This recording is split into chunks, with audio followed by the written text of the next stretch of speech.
Essa é a sua oportunidade. Prepare-se para ser um missionário em qualquer lugar do mundo.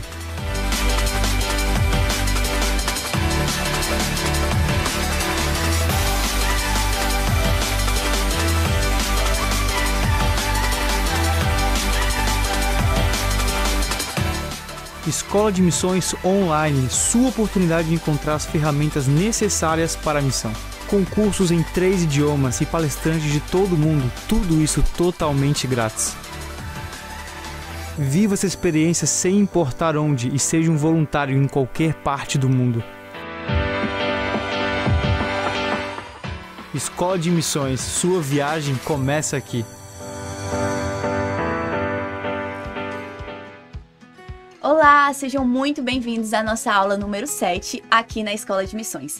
Infelizmente, estamos nos aproximando cada vez mais do final do nosso curso, mas é impressionante como as aulas estão cada vez mais interessantes. Sim, é verdade. Cada uma das nossas aulas nos deixaram pensando. Até porque além de aprender e manusear muitas das ferramentas para o campo missionário, estamos sendo chamados constantemente a sair, chamados a compartilhar. Vamos agora pedir mais uma vez a presença de Deus nas aulas que estão se seguindo. Para isso, convidamos a Beatriz Wolff, que é estudante de psicologia, para que ela nos acompanhe.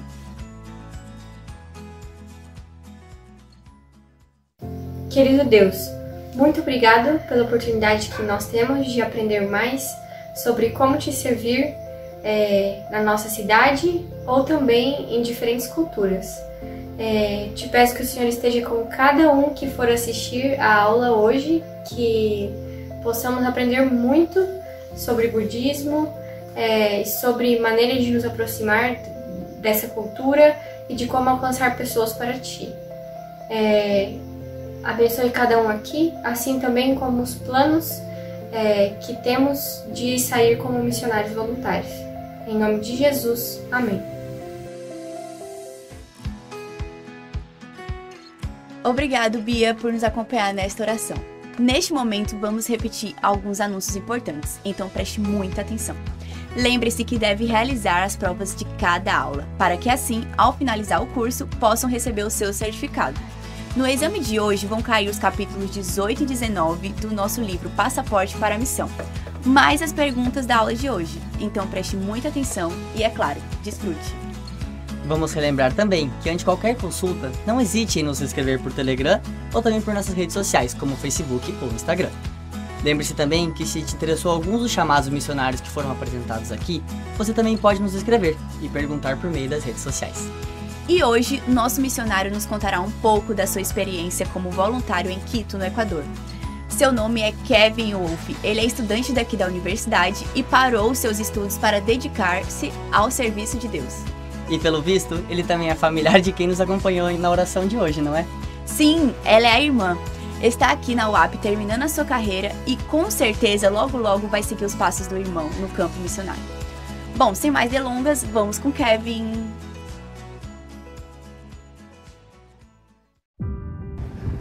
Fala galera da Escola de Missão, meu nome é Kevin, sou brasileiro, estudei na UAP durante 2 anos e meio e participei da Escola de Missão.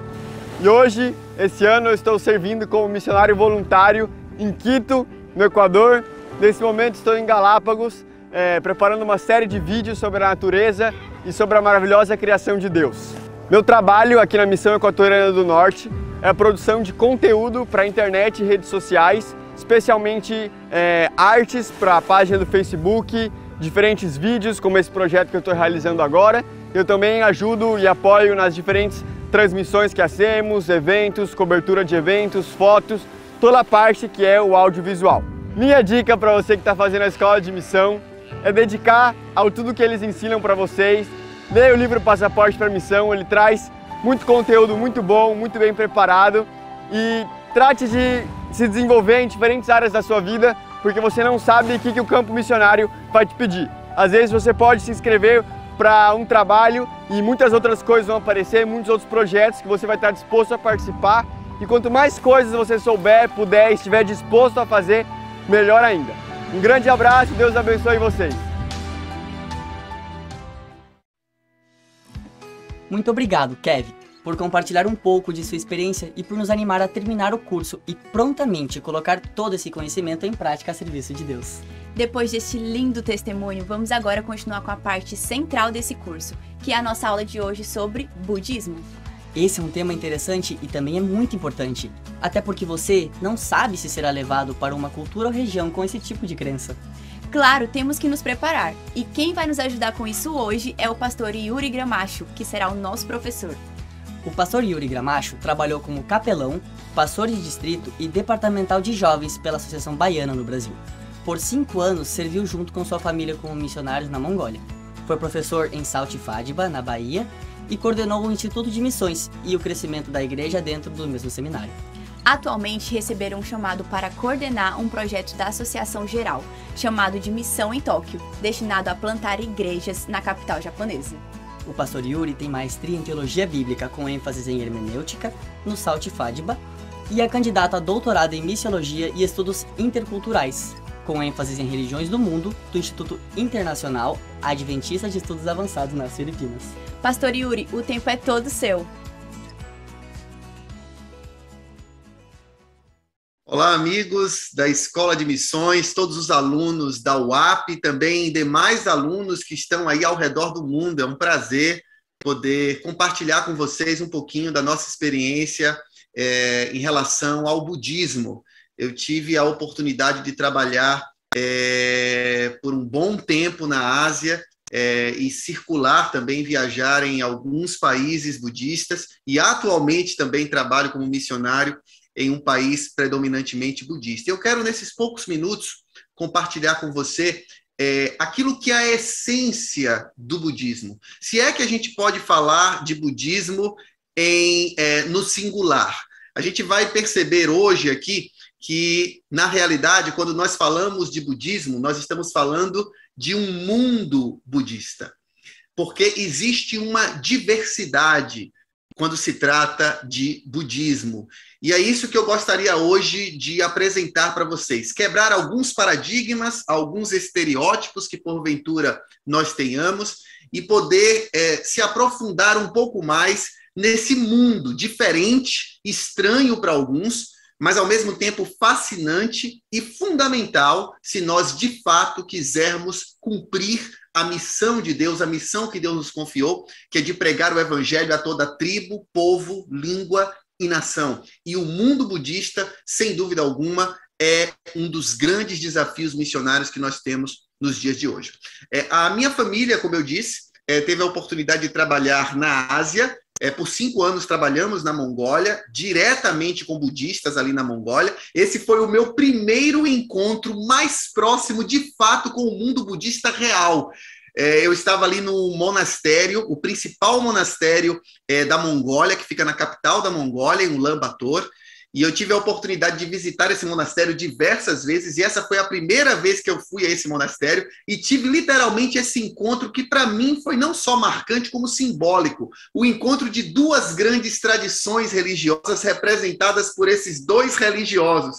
Eu representando a tradição cristã e esse jovem monge de apenas 11 anos de idade representando a milenar tradição budista, né? Tivemos ali um encontro, tentamos trocar alguma ideia com o meu idioma mongol ainda limitado, ele também tentando falar algumas palavras em inglês, mas foi uma oportunidade para mim de ser introduzido a esse mundo tão misterioso e tão fascinante. E ao longo do tempo, ali na Mongólia, eu pude cada vez mais me aproximar do coração de pessoas budistas. Pessoas que, de fato, têm um coração sincero e que buscam encontrar no budismo um significado para o sofrimento que eles vivem, para a sua experiência de vida. É interessante que, ao circular pela Ásia, você nota que dentro do budismo, existem pessoas que simplesmente procuram viver essas práticas, mas não conhecem muito a respeito da teoria, da filosofia, das doutrinas, da essência, das verdades que o budismo ensina em seu conjunto de crenças. Essa mulher, por exemplo, eu encontrei essa mulher na Tailândia, ela faz parte de uma tribo muito conhecida, que na verdade imigrou de Mianmar. e são conhecidas como mulheres girafa, e elas também são budistas, mas elas têm uma prática budista completamente diferente da maioria dos budistas do chamado budismo mainstream, né? Então você vê aí também a família dela. Esse é um monge budista na Tailândia também, um homem completamente recluso, que praticamente não tem contato com o mundo exterior. Esse é um outro monge budista de uma seita ainda mais horrorosa. É uma seita que considera os outros budistas como apostatados, né? É como se eles defendessem o budismo verdadeiro, né? Interessante que eles se consideram como os remanescentes dentro do budismo, né? Isso te lembra algum grupo dentro do cristianismo? Eles advogam que eles estão mantendo a verdade do budismo intacta e que cabe a eles a missão de levar essa verdade, inclusive para outros budistas, para que eles retornem à essência da sua mensagem. Então você percebe por aí que não existe uma unidade dentro do budismo, né? Existem pensamentos diversos, existem práticas diversas. Essa é uma família mongol, uma família budista também. Você sabe que muitos budistas são completamente vegetarianos, evitam o consumo de carne, mas na Mongólia é super natural os budistas comerem carne, como vocês estão vendo aí nessa mesa, né? Que está ali com um animal inteiro ali à disposição das pessoas que ali estão. Você nota também pela própria arquitetura dos templos a diferença, né, dos budismos. Então, por exemplo, esse é o portão de entrada de um monastério na Mongólia, e o budismo na Mongólia ele tem uma tradição tibetana. Nós vamos ver um pouco mais sobre isso mais à frente. Esse já é um templo de uma tradição Theravada, que é um budismo considerado mais conservador, mais tradicional, presente ali na Tailândia, no Sri Lanka, por exemplo, né? Você nota aí as figuras de Buda, elas carregam um requinte maior. Então, esse Buda ele é completamente coberto de ouro. É uma das estátuas mais preciosas e mais valiosas dentro do mundo budista. Existe toda uma mística em torno desta imagem. Quando eu fui aí, esse templo estava realmente lotado só para as pessoas contemplarem essa imagem, elas não podem nem sequer se aproximar. Aí é uma outra imagem também de um templo budista, onde vocês notam claramente a diferença entre os clérigos, os monges que compõem a Sangha, que é a comunidade religiosa, que são os monges que vivem reclusos ali, isolados, né? E praticando ali ao extremo os ensinamentos de Buda, ou os ensinamentos do Dharma. Nós vamos aprender também sobre isso. E você vê ali a comunidade leiga, num nível abaixo. Por quê? Isso demonstra claramente que há uma diferença hierárquica dentro do pensamento budista entre aqueles que são monges, aqueles que são clérigos, aqueles que são verdadeiramente praticantes do budismo e aqueles que são apenas leigos, que normalmente vão ao templo não com muita regularidade, vão apenas em ocasiões especiais, esporadicamente. Muitos deles não conhecem a filosofia budista a fundo, simplesmente aprenderam práticas que são tradições passadas de familiar para familiar, de pai para filho. Então, nessa posição, você nota claramente que há uma diferença entre o clero, né, e os leigos dentro do budismo. E aí, entrando um pouco mais agora já no budismo em si, existem algumas informações que são fundamentais. Primeiro, quando a gente fala de budismo, obviamente vem um nome à nossa cabeça, que é do príncipe Siddhartha Gautama, mais conhecido como o Buda. Daí vem o termo budismo, né? E o termo Buda significa o iluminado, ou aquele que despertou. É a imagem de alguém que estava inconsciente, alguém que estava numa espécie de sono, no que diz respeito à consciência da realidade, ou seja, ele era ignorante com relação à realidade, ignorante com relação à verdade, e em algum momento ele despertou, ou seja, ele se iluminou, ele alcançou a consciência em relação à realidade. Acredita-se que o surgimento do budismo, né, que é atribuído ali na região da Índia, mas atualmente é a atual região do Nepal, justamente onde Buda teria nascido, né, Siddhartha Gautama, por volta ali do século VI antes de Cristo. Então, o budismo é uma religião anterior ao próprio cristianismo, né? Então, o nascimento de Buda, de Siddhartha Gautama, se dá ali em torno do século VI antes de Cristo. O budismo hoje é uma religião que tem aproximadamente 500 milhões de seguidores. Acredita-se, inclusive, que esse número está até defasado, que existem mais do que 500 milhões, e torna o budismo a quinta maior religião do planeta. A quinta maior religião do planeta. Falando um pouco sobre Siddhartha Gautama, o príncipe Siddhartha, né? Mais conhecido como o Buda.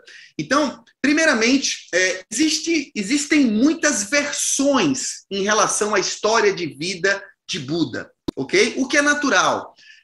O que importa é que, não do ponto de vista histórico, porque você vai perceber que, se você observar, vão ter detalhes diferentes entre uma narrativa e outra. No entanto, a essência da história, ela permanece a mesma. Em relação ao seu nascimento, a essência dela é que o nascimento de Buda foi, de certa forma, miraculoso, foi, de certa forma, místico. A mãe dele teria tido um sonho com um elefante, e tem uma série de detalhes aí em relação ao número de marfins do elefante, e que o elefante teria entrado no ventre dela. Você sabe que na Índia o elefante é um símbolo de sabedoria, né? E ele teria entrado no ventre dela, e a partir dali, a partir desse sonho, ela teria engravidado deste ser, deste ente, né, especial. Buda, então, nasceu, e como parte de uma família aristocrática, como eu disse, ele é um príncipe, né? Ele nasceu e cresceu cercado de regalias dentro de um palácio. Acontece que, por ocasião do seu nascimento, conta-se que o pai de Buda, que era um governante, ele foi visitado por um sábio, ou por sábios, existem versões diferentes, como eu disse, que o alertou dizendo que aquela criança estava destinada a 2 caminhos.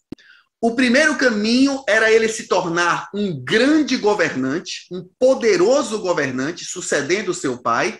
E o segundo caminho é que ele poderia se tornar um grande mestre espiritual e que teria muitos seguidores ao redor do mundo. E o pai, ao ouvir aquela profecia daqueles 2 possíveis caminhos, o pai tentou de todas as formas fazer com que Buda Siddhartha Gautama se tornasse um grande governante, um poderoso governante, seguindo os passos do próprio pai.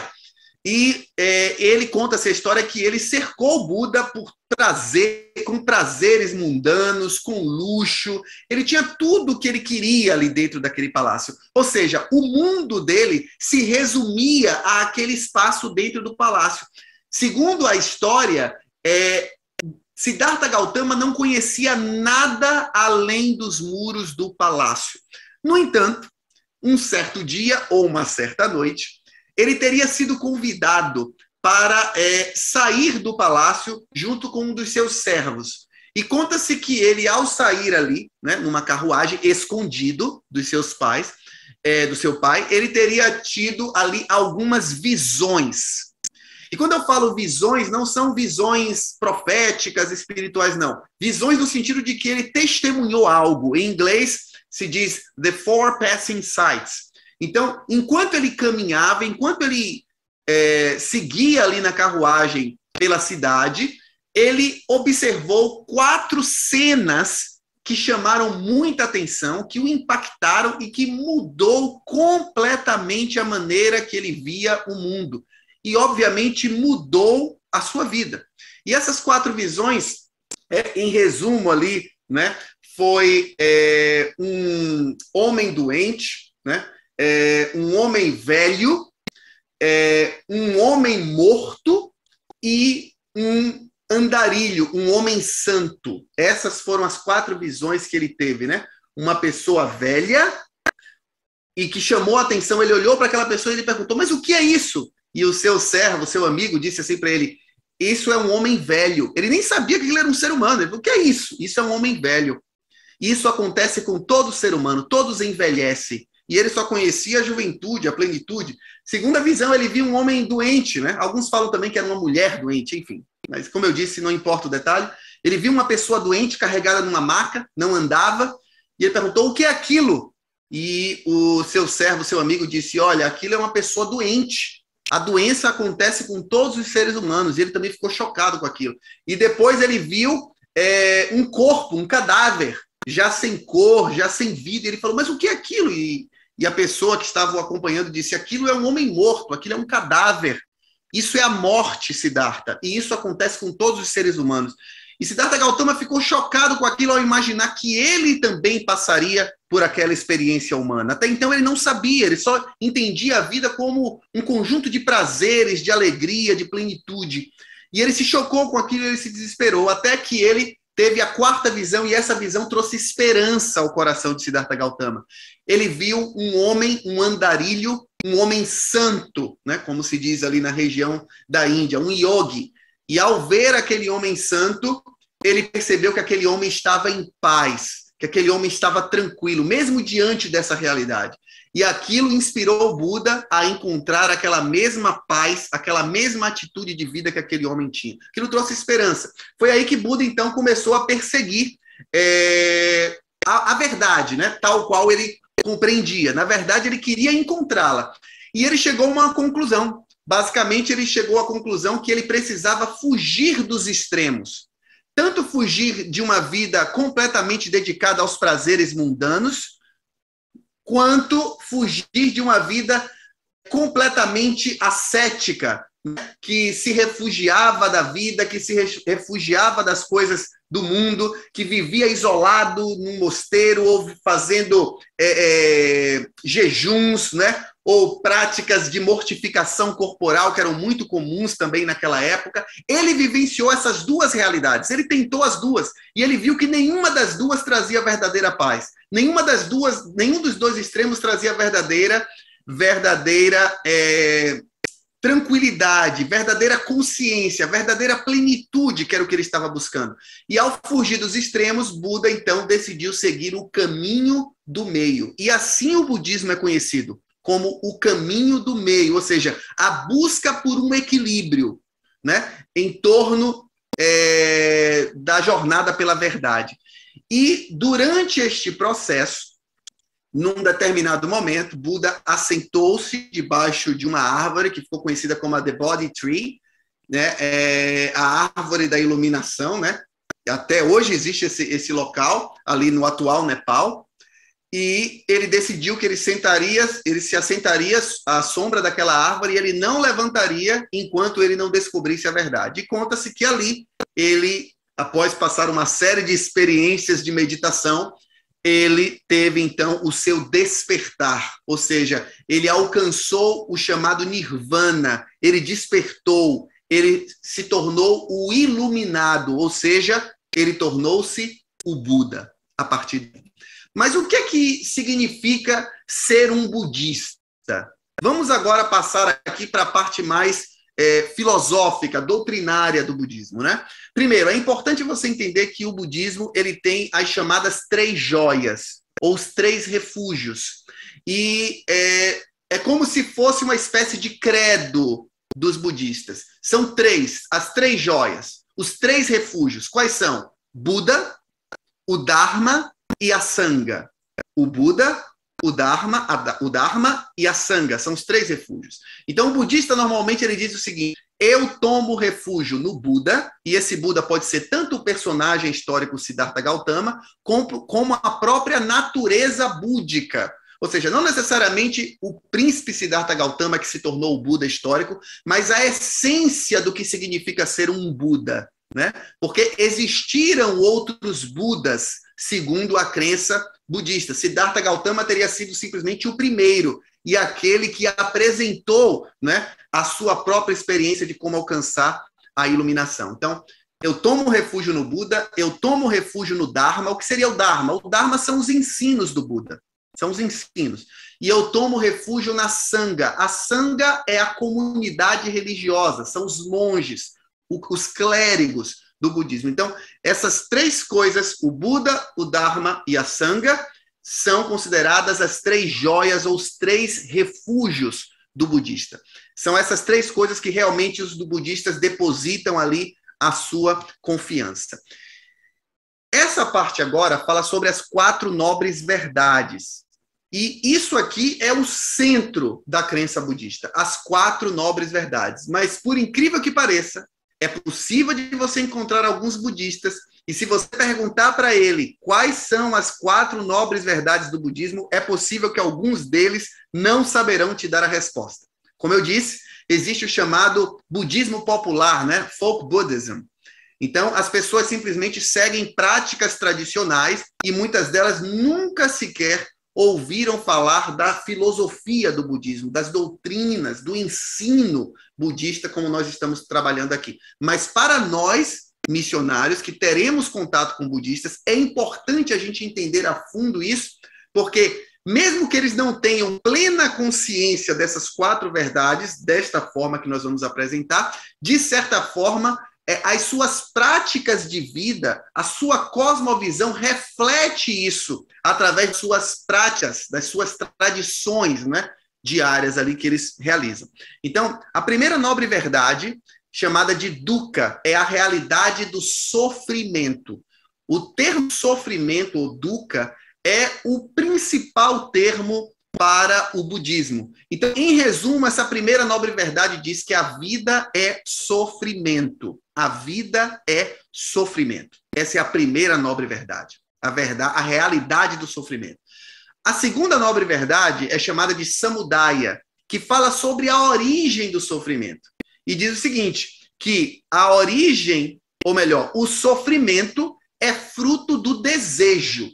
Então, nós vimos primeiro aí a primeira verdade, a vida é sofrimento. Segunda nobre verdade, o sofrimento é fruto do desejo, ou da tanha, é o termo original, né, que seria o apego. Então, você sofre porque existe o desejo, existe a tanha, existe o apego. A terceira nobre verdade fala sobre a cessação do sofrimento. Se eliminarmos o desejo, logo eliminaremos o sofrimento. Essa é a terceira nobre verdade. É a Nirodha. E a quarta nobre verdade, a Magga, diz o caminho para a cessação do sofrimento. Ou seja, a forma de se eliminar o desejo e, consequentemente, o sofrimento, que é a origem de tudo, é seguir fielmente o chamado nobre caminho óctuplo. Então, se você observar, note que, no fundo, há uma lógica aqui interligando as 4 nobres verdades como uma espécie de um diagnóstico médico. Talvez tenham alguns estudantes de medicina nos ouvindo aqui. Perceba como é uma lógica de um diagnóstico. Primeiro, ele diz qual é a doença. Ele diz, olha, a vida é sofrimento. Essa é a realidade. Essa é a doença. Você está doente, ok? Se observa os sintomas dessa doença na velhice, né? No sofrimento, por fim, na morte, na infelicidade, na insatisfação. A palavra dukkha muitas vezes é traduzida como insatisfação e não necessariamente como sofrimento. Então, tudo isso se vê. A doença é a dukkha, é o sofrimento. Vida é sofrimento. Então, você percebe, aqui está a doença. Agora, qual é a causa dessa doença? A causa do sofrimento é o desejo. Então, para a gente eliminar a doença, a gente tem que eliminar a causa. Então, como é que eu elimino o desejo? Eu elimino o desejo. Se eu eliminar o desejo, eu elimino o sofrimento. E eu elimino o desejo seguindo agora aqui essa receita, né? Ele dá o diagnóstico e ele apresenta um tratamento. Ele apresenta uma receita. E qual é a receita? O chamado nobre caminho óctuplo. Então, o budista acredita que se você seguir fielmente o nobre caminho óctuplo, você conseguirá eliminar o desejo e, por consequência, eliminar o sofrimento. Então, se você elimina a causa da doença, que é o desejo, você eliminará a doença, que é o sofrimento. Então, se você conseguir eliminar o sofrimento, você está liberto. Ou seja, você alcançou a iluminação, você alcançou o nirvana, você despertou para a realidade da vida. Essa é basicamente o ensino, a essência do ensino budista. E aí está o nobre caminho óctuplo. Na prática, são simplesmente atitudes ou práticas religiosas, disciplinas religiosas ou espirituais, que são propostas ali para os budistas. A compreensão correta, pensamento correto, fala correta, ação correta, meio de vida correto, esforço correto, consciência correta, concentração correta. A gente falou sobre o budismo, o mundo budista, e eu quero destacar o seguinte: lembre-se, quando você agora ouvir falar em budismo, lembre-se que não existe budismo no singular. Existem budismos no plural, ok? O que existem são budismos, e são muitos, de fato, né? Agora, quais são as principais tradições? Quais são as principais escolas ou caminhos, ou também os chamados veículos? Existem pelo menos 3 grandes tradições budistas, ou 3 grandes veículos, 3 grandes escolas budistas. A primeira é a chamada Theravada, essa é a mais conhecida, a mais popular e também a mais conservadora. Ela também é conhecida como Hinayana, mas o nome Theravada é preferível. Às vezes, Hinayana é um nome com conotação pejorativa, não tem uma conotação muito positiva para quem faz parte do Theravada, ok? Então, se você está lidando com alguém de tradição Theravada, nunca use o termo Hinayana, ok? Então, a tradição Theravada é a chamada tradição dos anciãos.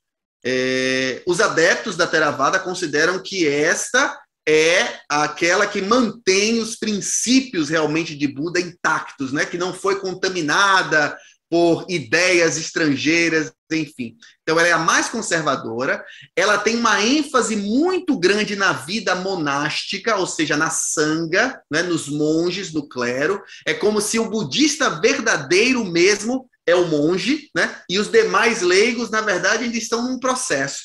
Mas é muito conservador, ou seja, para você ser um budista, você realmente tem que seguir fielmente as 4 nobres verdades e, consequentemente, o nobre caminho óctuplo. E um leigo normalmente não consegue seguir o nobre caminho óctuplo, né? Devido às várias exigências que ali apresenta.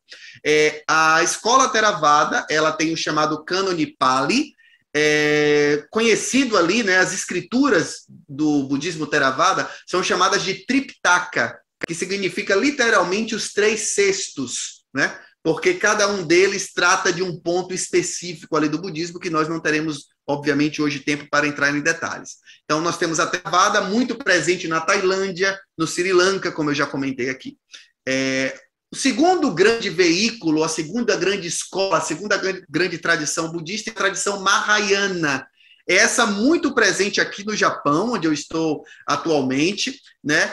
Na China também, muito forte a tradição Mahayana, chamada de o grande veículo. Enquanto a tradição Theravada é mais conservadora, mais fechada, a tradição Mahayana vai na direção oposta, ela é muito mais inclusiva, ela é muito mais tolerante com a diversidade cultural dos países onde ela conseguiu penetrar. Então, por conta disso, ela se expandiu muito na Ásia, por essa flexibilidade. Isso trouxe a ela uma característica também muito sincrética. Ou seja, normalmente os budismos de linha Mahayana, o budismo Mahayana, ele tende a absorver muito também da cultura local e de religiões nativas daqueles países. Uma característica interessante do budismo Mahayana é que eles creem nos chamados bodhisattvas. O que seria um bodhisattva? Na crença Mahayana, é alguém que alcançou o Nirvana, alcançou a iluminação, mas que decidiu reencarnar, decidiu retornar à Terra, mesmo sem precisar, simplesmente por compaixão, para poder ensinar aos outros o caminho para alcançar a iluminação. É por isso que é muito comum, quando missionários estão pregando para budistas Mahayana, quando mencionam a respeito de Jesus e contam um pouco da história de Jesus, muitos budistas Mahayanas concluem, de acordo com a sua cosmovisão, que Jesus, na realidade, é um bodhisattva. Ou seja, é um ser iluminado, um ser que alcançou o Nirvana, que alcançou a iluminação e que retornou à Terra por compaixão, para ensinar às pessoas o caminho que deveriam seguir. Então, é muito comum haver esse paralelo. Então, o missionário precisa estar consciente em relação a o que aquelas pessoas creem, a forma como elas veem o mundo, porque quando você pregar, elas vão interpretar a sua pregação baseada nos filtros que elas usam, nas lentes que elas usam, né? E no que diz respeito ao Mahayana, essa questão do Bodhisattva é uma coisa muito forte, muito presente. E o terceiro grande veículo é o chamado Vajrayana, que é a tradição de origem tibetana, também conhecida como Tantrismo. Essa escola foi a escola que eu tive mais contato, porque é a escola presente na Mongólia, né? Foram monges tibetanos que vieram e ali, digamos, difundiram o budismo na Mongólia. Então, o Vajrayana, a escola Vajrayana, ela significa o caminho do diamante, e ela é a escola mais esotérica, mais mística. Então, quando você entra num templo Mahayana, você vê imagens assim chocantes, né? Que parecem demônios, imagens de cenas de violência, alguns desses demônios com cabeças na mão, cenas sexuais, inclusive, né? Cenas eróticas, imagens de seres como se fosse com um rosto demoníaco, mas com o corpo de uma mulher. Então, é muito comum. Inclusive, além do sincretismo, você vê também técnicas espirituais extremas, incluindo rituais de sexo, ou seja, um sexo ritualístico, para que se atinja o nirvana de uma forma mais rápida.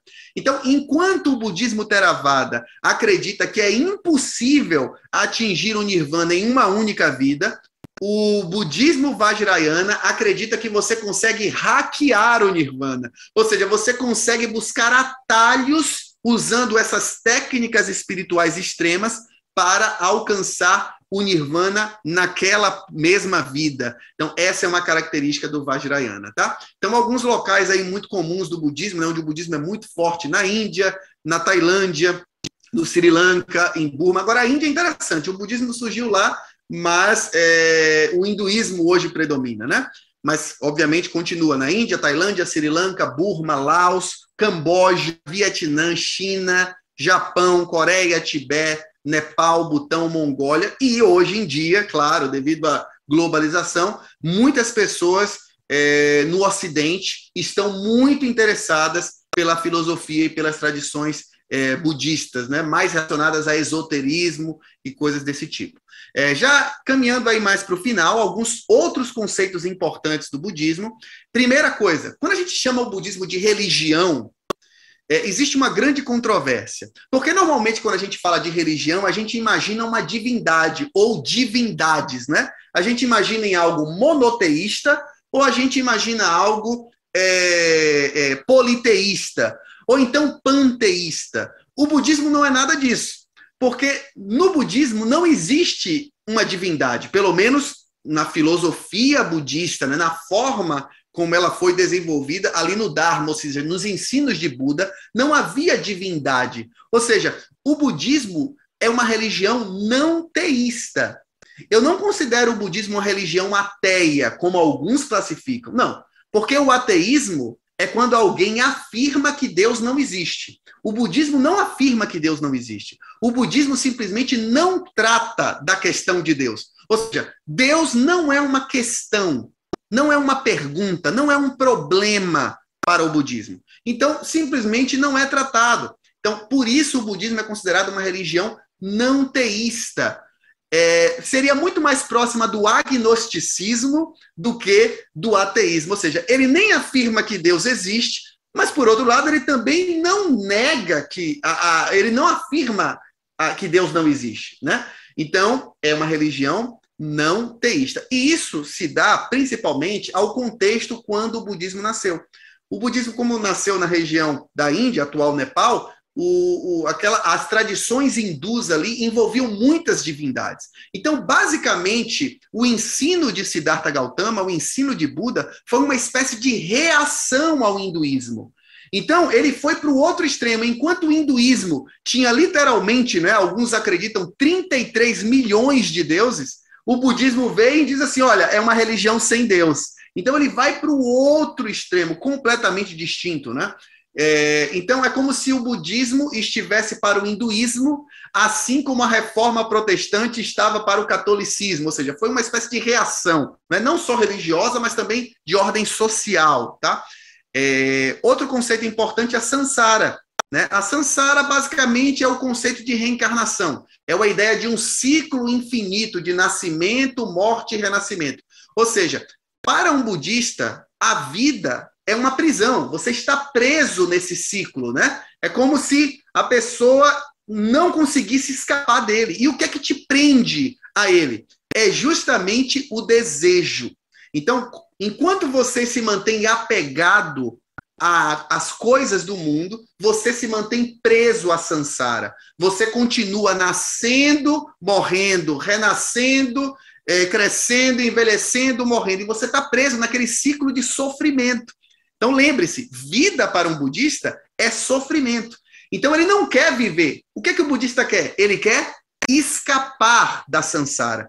Ele quer escapar do ciclo de sofrimento. Ou seja, quando você diz para um budista que Jesus veio dar vida eterna para ele, aquilo para ele não faz nenhum sentido. Ele não vai querer vida eterna, porque ele não quer viver eternamente. Vida é sofrimento na mente budista. Então, o que ele quer é escapar da vida. Ele quer deixar de existir. Veja, não significa que o budista quer morrer, porque na visão budista a morte é só uma etapa daquele ciclo. Se ele morre, ele renasce. Então não é que ele quer morrer, ele quer desaparecer, ele quer deixar de existir, ele quer ser aniquilado, ele quer escapar daquele ciclo e se tornar, simplesmente desaparecer. Isso é o nirvana, né? A imagem de uma vela que você assopra e é apagada. Então essa é a visão do nirvana. É quando alguém é apagado, simplesmente deixa de existir. Então, na visão budista, essa é a única maneira de eliminar completamente o sofrimento. E aí vem o conceito da impermanência, nada é permanente, tudo passa, tudo passa.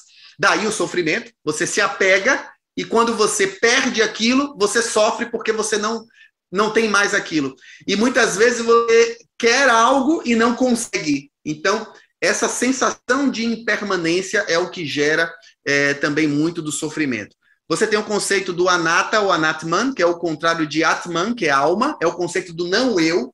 Então, o budista, diferente do hinduísmo, ele afirma o não eu, ou seja, é um conceito de não haver uma individualidade. Enquanto você mantém o eu vivo, o ego, você continua preso. Então, o que ele quer é eliminar o ego, eliminar o eu. Interessante porque existem muitos ensinos de Cristo que vão nessa linha. Quando Jesus fala, por exemplo, né? Quem quiser me seguir, negue-se a si mesmo. Isso, sem dúvida, é muito atraente aos ouvidos de alguém com a visão, com a cosmovisão budista. Você tem o karma, muito conhecido no Ocidente, que é aquele conceito de que você colhe aquilo que você planta, tanto nessa vida quanto em outras vidas. Ou seja, é como se fosse uma lei imutável, é uma regra. Tudo que você faz de bom trará consequências. Você colherá nesta ou em outra vida.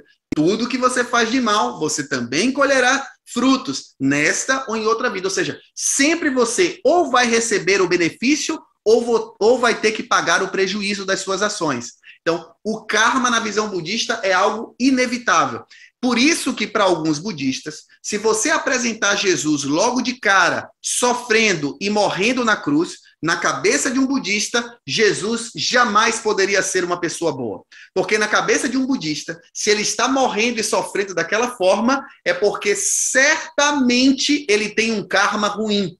Ou seja, na cabeça de um budista, ele não consegue entender por que uma pessoa sofreria daquele jeito se ele não estivesse pagando um karma ruim daquela vida ou de uma vida anterior. Então, obviamente, aquela pessoa não seria digna de ser seguida, percebe? Então, note como, mesmo pregando aquilo que está escrito na Bíblia, se você não compreender a cosmovisão da sua audiência, você pode estar transmitindo uma mensagem que vai chegar do outro lado completamente distorcida. E ao invés de aproximar as pessoas de Jesus, você vai acabar afastando-as de Cristo. Por isso é importante compreender a cosmovisão do outro para construir essa ponte de comunicação, traduzir a mensagem para eles, contextualizar a mensagem para eles. Obras meritórias, né? Orações, ofertas, peregrinações a lugares sagrados, rituais diversos, isso é uma das principais práticas dos budistas, principalmente daqueles que não são clérigos, né? Ou seja, a população comum. É isso que é o budismo para elas, é fazer orações, é visitar templos, é dar ofertas, é ir em peregrinações. Isso é o budismo para eles em geral, não é muito filosofia, é muito mais aquilo que ele faz, né? E por fim, claro, o nirvana, também conhecido como moksha no hinduísmo. tem uma diferença de nuance entre um e outro, mas em geral, o nirvana, o que a gente já comentou, é a iluminação, né? A liberação, o despertar ou a extinção, né? A aniquilação. Então, quando se fala em despertar, em iluminar-se, não significa que aquela pessoa vai continuar existindo, pelo contrário, acredita-se que após atingir a iluminação, quando ela morre, simplesmente ela escapa da samsara, ou seja, ela sai do ciclo infinito de nascimento, morte e renascimento, e ela se extingue, ela deixa de existir. É a chama que foi finalmente ali apagada. E eu quero agora aqui fazer uma reflexão com vocês para a gente concluir. Amigos, vocês já imaginaram se esse encontro acontecesse? Um encontro de Jesus de Nazaré com o príncipe Siddhartha Gautama, mais conhecido como o Buda. Claro que, historicamente, isso seria impossível devido à diferença, né, do tempo em que ambos viveram. Mas imagine se esse encontro acontecesse. O que é que Jesus diria para Buda? Como Jesus transmitiria sua mensagem para Buda? Sabe por que essa reflexão é importante? Porque Jesus é o nosso modelo. E se nós entendermos ou tivermos um vislumbre do que Jesus diria para Buda, como seria a abordagem de Jesus, talvez a gente também consiga ter alguns insights do que nós diríamos para budistas, para seguidores de Buda. Veja, Jesus não se encontrou com Buda, mas nós somos seguidores de Jesus e os seguidores de Buda estão aí. Aqui no Japão estão aqui, ao meu lado, meu vizinho aqui. Então, o que é que um seguidor de Jesus diria para o seguidor de Buda, né? Vamos lá. Olha, claro que tudo seria especulação, né?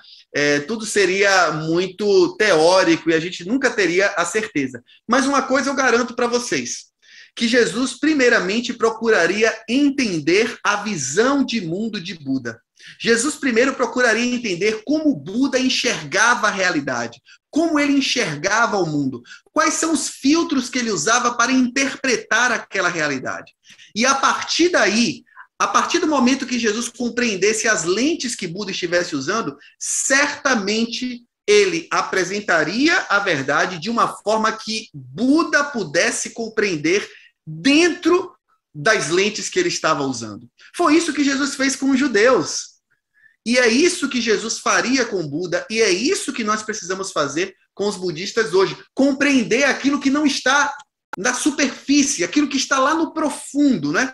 Não só as crenças, não só as práticas, não só os valores, mas a maneira que essas pessoas enxergam a vida, a maneira que eles enxergam o mundo, a sua cosmovisão. É importante você entender que existem paralelos entre o ensino de Jesus e o ensino de Buda. E esses paralelos são importantes para nós construirmos as pontes, sobretudo em um primeiro contato com o budista. Então, ao invés de nós enfatizarmos as nossas diferenças, inicialmente procure pontos de contato. Então, se você observar, a preocupação central, tanto de Jesus quanto de Buda, era com a realidade da vida humana e a libertação do sofrimento. Os dois não estavam a fim de ficar só, sabe, filosofando, falando sobre coisas abstratas, não. A preocupação dos dois era a realidade da vida humana e, de maneira especial, a realidade do sofrimento humano e o que fazer para libertar o ser humano do sofrimento. Então, ambos partiam dessa premissa, de uma abordagem que encarava a realidade humana, cujo foco era ajudar o ser humano a se libertar do sofrimento da vida. Claro que cada um apresentou, então, ali um caminho diferente a seguir. E Jesus, na verdade, não apresentou um caminho, ele disse, eu sou o caminho, eu sou a verdade, eu sou a vida. Então, quando a gente analisa essas duas grandes tradições, tanto aquilo que nós observamos a partir do Evangelho de Jesus Cristo e aquilo que observamos a partir do Dharma, dos ensinos de Buda, alguns insights missiológicos surgem, né? E a gente aí pode começar a trabalhar algo relacionado à contextualização crítica. Por exemplo, para um budista, amor é um termo negativo. E normalmente a gente fala o quê para as pessoas? Deus é amor, né? Deus amou o mundo de tal maneira, né? A gente usa muito o termo amor. No cristianismo, o amor é algo positivo. Na mente budista, o amor tem uma conotação negativa, porque amor é entendido como apego, como desejo, é algo relacionado ao eu, Ou seja, eu sou egoísta, eu quero para mim aquilo, é posse. Então, se eu abordo um budista falando que Deus é amor, na cabeça dele ele fica completamente confuso. Como que pode haver uma divindade que está apegada a algo? Ou seja, essa divindade está sofrendo. Lembre-se que o sofrimento é fruto do desejo, né? Então, se o amor também é apego, é desejo, então essa divindade não é digna de ser seguida, percebe? Então, ao invés de amor, o budista ele fala sobre compaixão. E a Bíblia também fala de compaixão. A Bíblia diz que Jesus, olhando as multidões, teve compaixão delas, porque viu que era como se elas fossem ovelhas sem pastor. Então, destaque os atos de compaixão de Jesus. Não precisa dizer, ó, Deus é amor, porque ele não vai entender, vai ser uma mensagem distorcida para ele. Mostre o amor na prática. Mostre Jesus em atitudes de compaixão, multiplicando os pães, cuidando dos doentes, tocando em pessoas que eram discriminadas. Isso é muito importante, a humildade de Jesus, a sua compaixão. Salvação versus nirvana. A mente budista não entende um conceito de salvação. Salvar-se do quê? O conceito de pecado para um budista é completamente desconhecido. Então, o que ele busca é a iluminação. Interessante, porque para alcançar a iluminação, você precisa se desapegar e negar o eu. E Jesus falou isso, olha, se você quiser me seguir, negue-se a si mesmo. Jesus também disse, olha, eu sou a luz do mundo. Se alguém me seguir, não andará em trevas, mas terá a luz da vida. Então, você pode chegar para um budista e dizer, por exemplo, assim, olha, você sabia que você pode alcançar a iluminação, a verdadeira iluminação, ainda nesta vida, sem precisar esperar outras vidas? Obviamente ele vai falar, mas como? Vai dizer, olha, basta que você esteja próximo da luz. Para você se iluminar, você tem que estar junto à luz. E Jesus, ele disse, né? Eu sou a luz do mundo. Eu sou a luz da vida. Quem me segue não andará em trevas. Mas essa iluminação não extinguirá você. Pelo contrário, ela mostrará a você um outro nível de existência. Uma existência sem sofrimento. E aí você parte do conhecido para o desconhecido. Então, sempre precisamos seguir essa sequência, né? O não eu, a gente já trabalhou um pouco sobre isso aqui, já falei, vou passar. O mérito e a graça. Para um budista, você falar em graça não faz sentido. Como eu vou receber algo que eu não mereço? Segundo a lei do karma, isso é impossível. Eu só recebo o que eu mereço. Se eu fiz o bem, eu recebo o bem. Se eu fiz o mal, eu recebo o mal. Então, como é que eu, fazendo o mal, recebo o bem? Como é que eu, fazendo o mal, vou receber graça de Deus? Não faz sentido. Então, esse Deus é injusto na cabeça do budista. Percebe? Então, o que eu tenho que mostrar é que, na realidade, aquilo que foi plantado, aquilo que foi semeado, foi colhido. O homem plantou desobediência, plantou pecado e colheu o quê? Sofrimento e morte. O budista também crê no problema do sofrimento. E a gente vê aí na vida, tá aí a realidade do sofrimento. Só que o que aconteceu? Quem foi que pagou esse karma? Quem foi que pagou essa atitude negativa, essa atitude errada? O karma, o nosso karma, foi pago na cruz. Ou seja, Jesus, aquele que tinha todos os méritos, porque Jesus sim tinha méritos, aquele que tinha todos os méritos, esse recebeu o nosso karma e nos concedeu os seus méritos. E ele fez isso por quê? Por compaixão. Então agora você começa a ligar os conceitos do budismo. É bem interessante isso, né? Claro que não é tão simples quanto parece, mas são insights, como eu falei aqui, tá, pessoal? Só para instigar vocês a estudar um pouco mais o assunto. E o conceito da diferença entre ignorância e sabedoria. Para um budista, ignorância não é só desconhecer algo. Ignorância, muitas vezes, é quando você sabe algo, mas não pratica. Então, esse é um dos piores problemas em relação ao cristianismo para com os budistas. Os budistas, eles olham para os cristãos e dizem assim, poxa, mas eles não vivem aquilo que eles pregam. Então, se você realmente quiser transmitir sabedoria, não adianta você ter um bom argumento, não adianta você ter uma oratória excelente, não adianta você fazer um bom debate com um budista, apresentar todos esses argumentos, mostrar para ele as incoerências da doutrina budista, não adianta. A sua vida vai falar mais alto que as suas palavras. Ele vai querer ver a sabedoria no seu estilo de vida, nas suas práticas. Para um budista, um homem sábio é aquele que vive aquilo que prega. E isso dá muita credibilidade para a sua mensagem, ok? Só para vocês terem uma ideia como Deus, ele trabalha através do Espírito Santo no mundo budista. Mesmo em lugares onde os missionários humanos ainda não chegaram, Deus já está lá, trabalhando naquela cultura, trabalhando na mentalidade budista, falando a língua deles, utilizando as pontes que existem naquela cultura. Inclusive, há um livro chamado Fator Melquisedeque, né, do Don Richardson, que ele acredita, ele defende a tese que em todas as culturas Deus preservou traços da verdade, sementes da verdade, uma espécie de janela, né, onde a verdade ali pode penetrar naquela cultura. Então, olha que coisa interessante. Lá na Mongólia, existe uma grande esperança budista, que é a chamada vinda do Buda Maitreya, que é o chamado Buda do futuro. Eles estão construindo, inclusive, uma grande imagem lá ao Buda Maitreya. E acredita-se que vai ser a maior de todas as estátuas do mundo, inclusive maior que o Cristo Redentor, maior que a Estátua da Liberdade, vai ser a maior estátua do mundo. Eles estão nesse projeto já há anos. E eles creem que esse Buda Maitreya é um Buda que virá do futuro. E quando eu fui ler a respeito, diz mais ou menos assim: o Buda Maitreya, ele é um Buda do futuro, ninguém sabe o seu nome, ele é um Bodhisattva, né? Ou seja, alguém que alcançou a iluminação, é um ser iluminado, mas que virá a essa terra por compaixão. E ele diz assim, ele é um ser iluminado, um Buda do futuro, ninguém conhece o nome dele, mas ele virá nas nuvens dos céus, olha só, todos verão a vinda dele, né?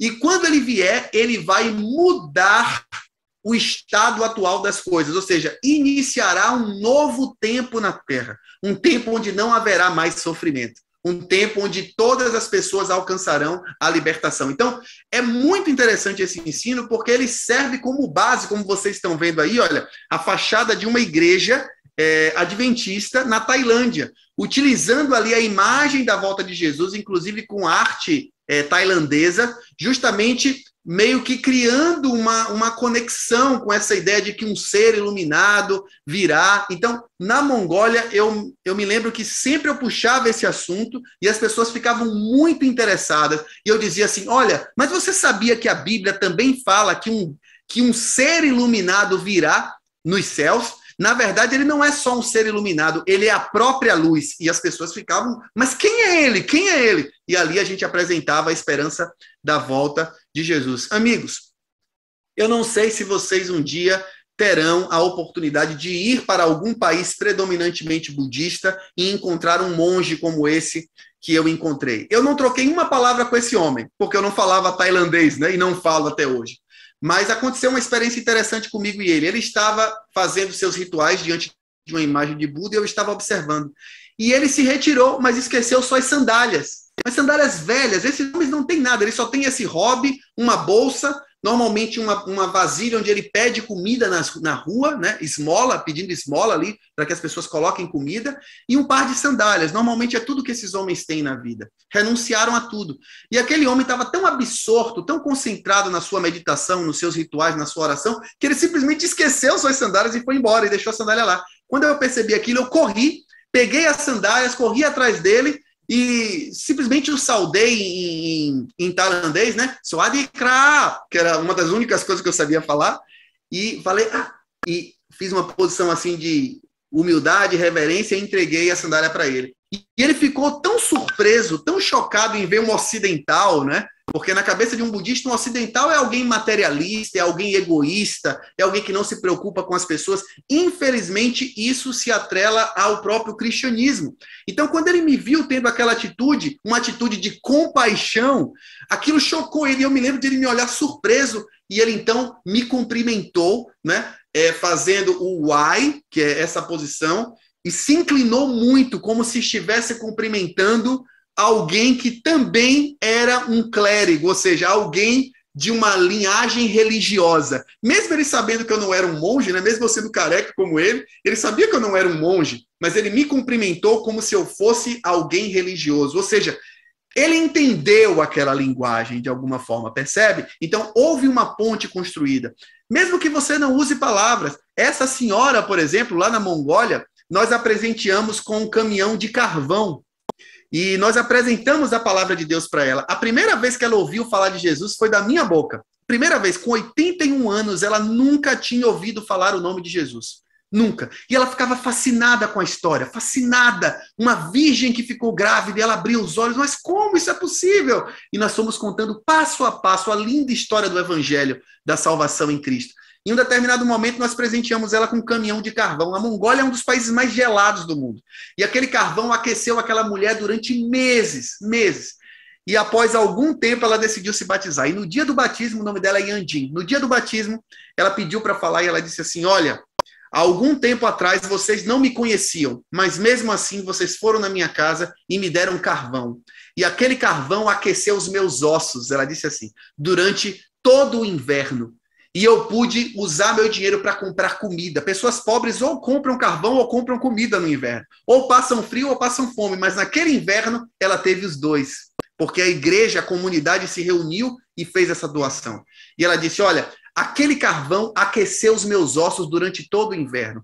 Mas o carvão acabou. Mas eu quero dizer uma coisa para vocês. O amor de Deus, através de vocês, continua aquecendo o meu coração. Amigos, que coisa incrível! Deus revelando o seu amor através de algo tão simples, tão ordinário como o carvão. Deus, ele pode e quer se revelar às pessoas de uma forma que elas podem compreender. Deus se aproxima das pessoas onde elas estão, na realidade em que elas estão. Esse foi o primeiro batismo que eu realizei na Mongólia, de uma pessoa budista. E eu não tenho dúvida que Deus também pode te usar para alcançar outros budistas. Mesmo que não seja aqui na Ásia, pode ser alguém próximo a você, ou através das redes sociais. Que Deus te dê sabedoria para que você, quer seja nos confins da terra ou do outro lado da rua, possa pregar o evangelho da salvação em Cristo Jesus para os nossos amigos e irmãos budistas. Que Deus te abençoe. Agradecemos ao pastor Yuri por nos acompanhar e compartilhar um pouco dessa religião com a gente. E acima de tudo, agradecer por nos mostrar como podemos nos aproximar deles da maneira correta. E agora, o que mais vamos ter? Ah, lembrei! Como em cada sábado vamos compartilhar um chamado missionário com vocês. Existem muitos lugares que necessitam de pessoas dispostas a servir a Deus. E que melhor pessoa para fazer isso do que você? Preste atenção, porque talvez esse seja o lugar que Deus tem para você. Olá, meus amigos da UAP. Eu sou Léo Lins e estou aqui para fazer um convite muito especial. Se você quer ter uma experiência linda, maravilhosa, como missionário no Brasil, na Universidade Adventista da Bahia, nós temos uma vaga que pode ser que seja para você. Uma vaga para um professor de violino. Então, se você quiser vir e viver em um lugar incrível, por favor, me procure. Você pode ver agora ou através do pastor Lucas o meu contato, e aí te espero para conversarmos. Que Deus te abençoe. Até mais. Agora sim, nos despedimos de vocês aí de casa. Agradecemos por acompanhar e esperamos que o Senhor siga abençoando a cada um de vocês. Não se esqueçam que o nosso exame da aula de hoje estará sendo habilitado para vocês. Vão cair os capítulos 18 e 19, mais as perguntas sobre a aula. Nos despedimos com nossa música tema. Tchau, galera! Até a próxima!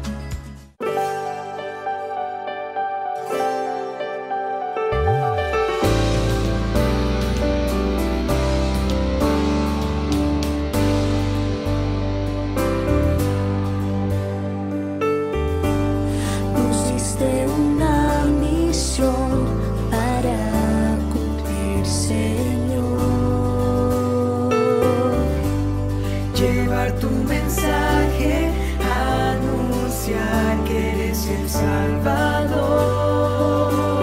In un mondo pieno di tanti cuori, cercando conforto e sostegno. نريد أن نتبع مثالك، نشارك الرحمة والسلام. Yo iré donde quiera.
amor de mi